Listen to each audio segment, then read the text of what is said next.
Hello, अस्सलाम वालेकुम। कैसे सब दुआ करते कि सब ठीक है, अल्हम्दुलिल्लाह मैं ठीक हूँ।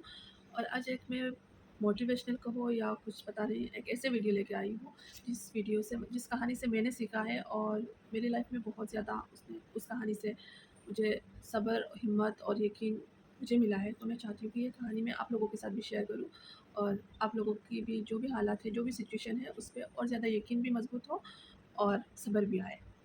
तो ये कहानी एक बूढ़ी औरत की है। एक गाँव में एक बूढ़ी औरत अपनी बेटे के साथ रहती थी। वो बूढ़ी औरत बहुत ही गरीब थी और उस गाँव में ज़्यादा लोग नहीं रहते थे, क्योंकि वो गाँव एक अरब की रेगिस्तान के बीच में वो गाँव थी। उस गाँव में कोई भी सुविधा नहीं थी, ना हॉस्पिटल, ना कोई स्कूल, कॉलेज कुछ नहीं थे। तो उस गाँव से लोग धीरे-धीरे मतलब जाने लगे अपनी-अपनी अलग-अलग जगह पे। तो लोग ज़्यादातर लोग चले गए, तो जो सबसे मतलब एकदम गरीब है, उनकी जिनके जाने की कोई जगह नहीं, वो लोग ही रह गए। तो वो बूढ़ी औरत अपनी बेटी के साथ उधर अकेली रह गई, क्योंकि ना उनकी शौहर थे, ना कोई उनकी रिश्तेदार थे। वो बूढ़ी औरत बहुत नमाज़ी थी, बहुत ज़्यादा इबादत करने वाली थी और यूँ मानो कि वो अल्लाह की बंदी थी। अल्लाह के जो नेक बंदों में होते हैं ना, वैसे थे। बहुत ज़्यादा इबादत, परहेज़गार, मतलब ऐसे औरत थी वो। वो गरीब थी, लेकिन मतलब अल्लाह की इबादतों में ज़्यादा टाइम वो वक़्त गुज़ारती थी। उन्होंने अपनी बेटी को भी ऐसे ही परहेज़ में बड़ा किया। एक बार क्या हुआ, उस औरत को एक बहुत बूढ़ी औरत को एक बहुत बुरी तरह की बीमारी लग गई और उस बीमारी की कोई इलाज अपने गाँव में नहीं था। गाँव में क्या, उस जो जिस देश में वो रहती थी, उस देश में भी वो बीमारी का इलाज नहीं थी, बाहर थी, बाहर के देश में। तो अभी वो औरत, वो तो गरीब है, उनके पास पैसा भी नहीं है कि वो बाहर जाए, इलाज कराए।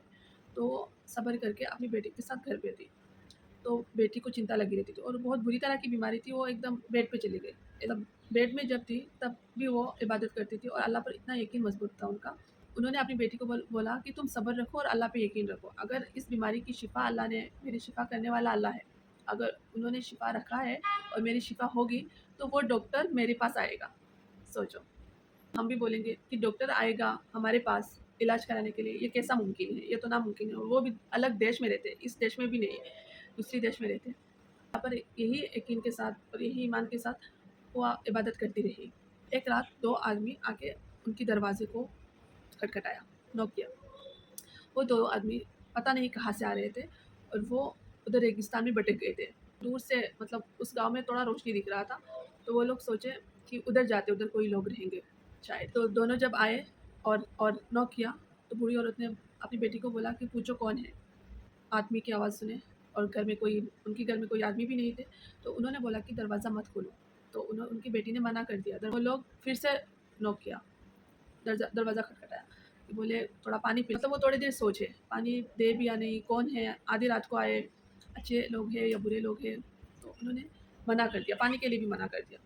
फिर आगे उन्होंने थोड़ी देर, मतलब उनको उनके अंदर ये आया कि लोग पता नहीं अगर सच में मुसीबत में आए होंगे तो उन्हें पानी तो पिलाना होगा।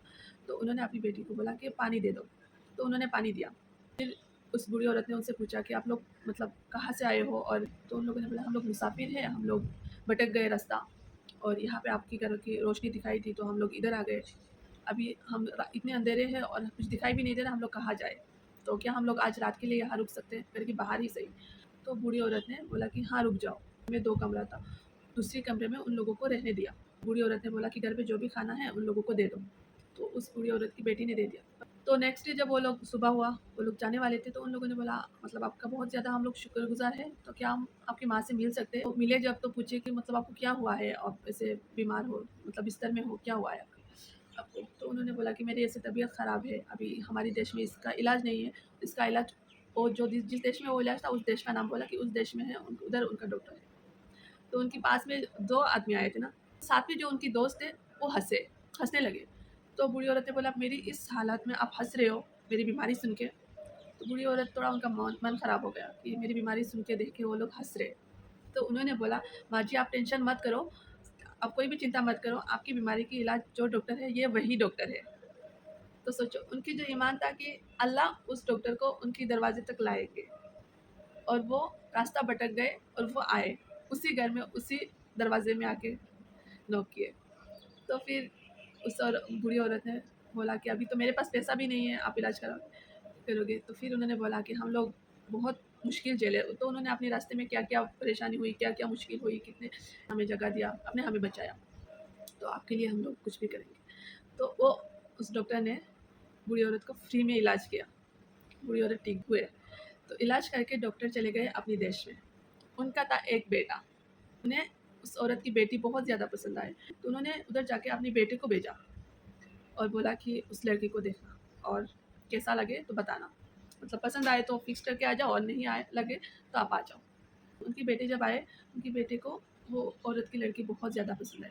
फिर उनके बाप आए, मतलब डॉक्टर जो वो आए, आके वो बेटी को और माँ को दोनों को यहाँ से लेकर उस देश में चले गए। बूढ़ी औरत की इलाज भी हो गई और उनकी बेटी की अच्छी जगह शादी भी हो गई। हम लोग हमेशा सुनते हैं और ये कहते भी हैं, जिसका कोई नहीं होता है उसके अल्लाह होता है। तो इस कहानी से मैंने ये सीखा है कि अल्लाह पे यकीन किस हद तक आप यकीन रखो। किस अभी मैंने एक चीज़ नोटिस किया, मैं जिनसे भी बात करती हूँ किसी ना किसी परेशानी में, किसी ना किसी मुश्किल में है। मुझे लगता है मेरी मुश्किल, मेरी परेशानी मेरे लिए बहुत ज़्यादा है, मैं बहुत ज़्यादा परेशानी में हूँ, बहुत ज़्यादा मुश्किल ये मेरे लिए, मेरे हिसाब से ये मुझे बड़ा लग रहा है, बहुत ज़्यादा। ऐसे ही सबकी अलग अलग परेशानियाँ, अलग अलग मुश्किल हो रही है ज़िंदगी में और उन्हें लग रहा है कि उनकी अलग है। किसी की पढ़ाई में, किसी की मैरिड लाइफ में, किसी की जॉब लाइफ में, किसी की फाइनेंशियली, किसी की मतलब बहुत अलग अलग बीमारी में। आजमाइश से निकलने के लिए सबसे ज़्यादा बेहतरीन तरीका ये है कि आप ज़्यादा से ज़्यादा इस्तग़फ़ार पढ़ो। हम लोग बहुत जल्दी टूट जाते हैं, तो ये आजमाइश कभी अल्लाह अपने प्यारे बंदों को देते हैं टेस्ट करने के लिए, और कभी है गुनाह की वजह से, जो आप कर्म करते हो उसकी वजह से मिलता है। और एक बात है, अल्लाह कहते हैं ना कि अब दुनिया में हमें हमारी माँ बाप से प्यार है, हमें हमारी भाई बहन से प्यार है, मतलब जिनसे भी उम्मीद है, जिनसे भी प्यार है, अल्लाह सबके प्यार दिखा के बोलता है अब बताओ मैं तुमसे कितना प्यार करता हूँ। तो सबके प्यार में लिमिट होता है, अल्लाह के प्यार में कोई लिमिट नहीं है। बस ये याद रखना और अपने यकीन को मजबूत रखना। आई होप कि आप समझें।